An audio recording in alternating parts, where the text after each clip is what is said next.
for a collective reading for Twin Flames this week. My name is Susie, and I am really looking forward to reading with and for you today. I am a Twin Flame Ascension Coach affiliated with Twin Flames Universe, and if you want some help working through the blocks specific to your journey that have come up for you, you can find out below how we can work together on that.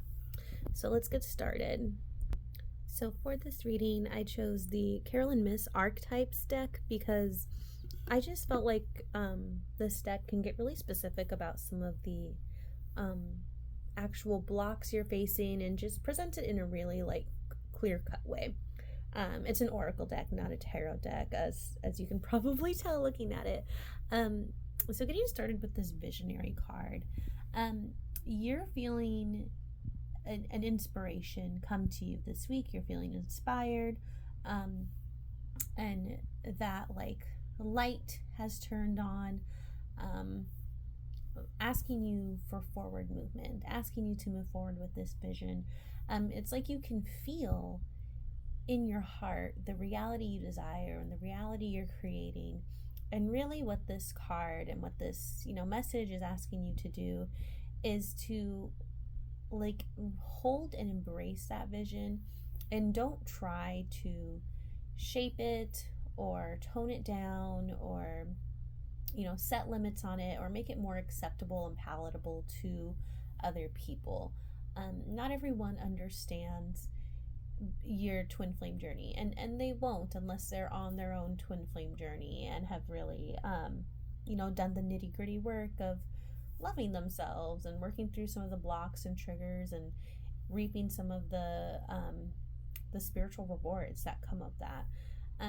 So this inner vision, this aha moment you're having for yourself, for your life, this light bulb going off, don't dim it, shine, hold that vision, and begin to plan, not necessarily plan, but envision the steps of what this looks like what is it going to take to move towards this, to get here.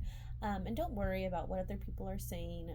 You have a dream, it can happen. Dreams are made to come true. If a dream is in your heart, it's because it can come true. It's because it is for you. You desire it because your soul knows it is for you. Okay, so hold on to that vision, do not dim it.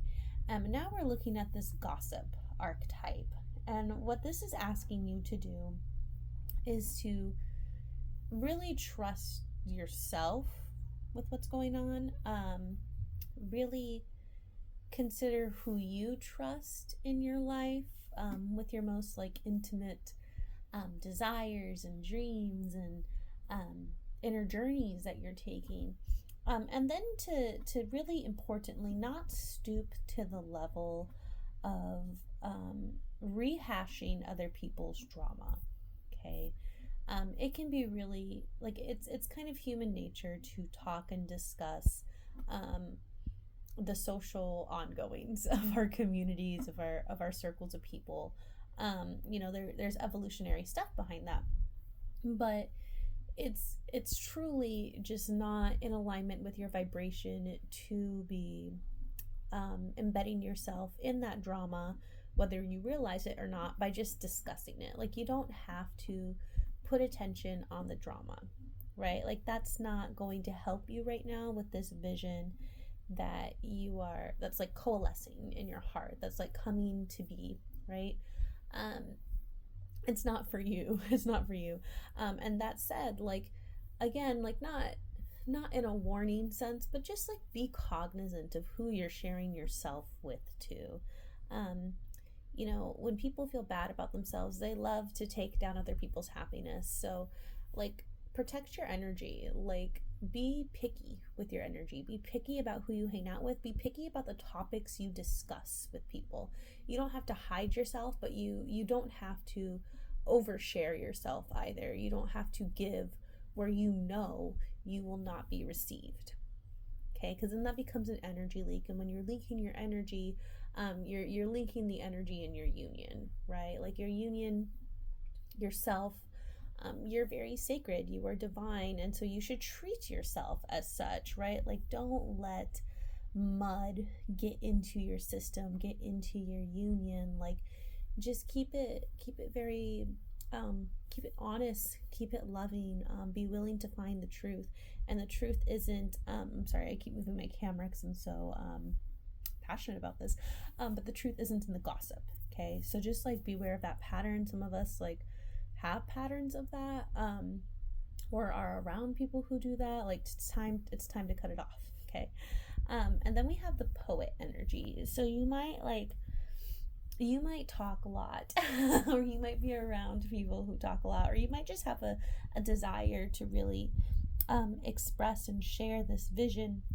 And the way to do it isn't necessarily through this gossip way, right?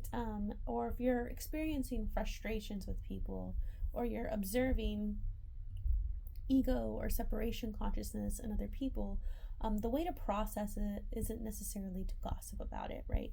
It's like create with it, right? Like, look at the energy that's happening. Look at what you're learning from that, what you're receiving from that, and create with it. Find the truth of it, find the divine in it, and create with it, and create for you. Okay. This doesn't mean, this poet card doesn't mean you have to make poetry. It doesn't mean you have to write a song specifically, but it does mean to allow art to happen through you, right? Allow yourself to be divine and graceful, and not controlling about it. Don't control yourself. Let yourself feel your feelings, but feel your feelings so you can bring love and bring truth to those places inside of you that aren't feeling that yet, that are still feeling some degree of upset or attached to ego in some way.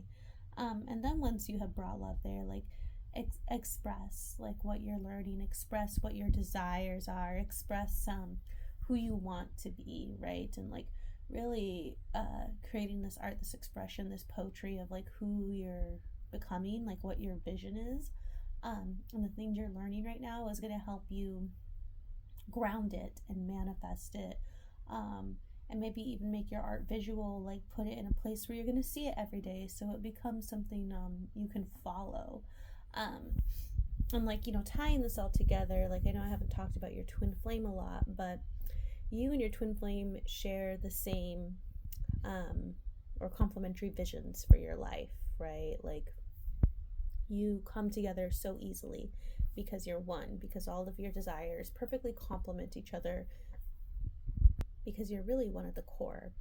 So getting clear on this divine vision you have for yourself aligns you with your twin flame union, right? And getting rid of any of this mucky energy aligns you with your twin flame union, and expressing like what your true desires are is like shining a light and telling them to come over here, you can see me. And if you're already together, it brings them closer to you. So getting clear on all of this with yourself is like grounding your union and manifesting and attracting your union. So I hope you enjoyed this reading, and I will see you next time.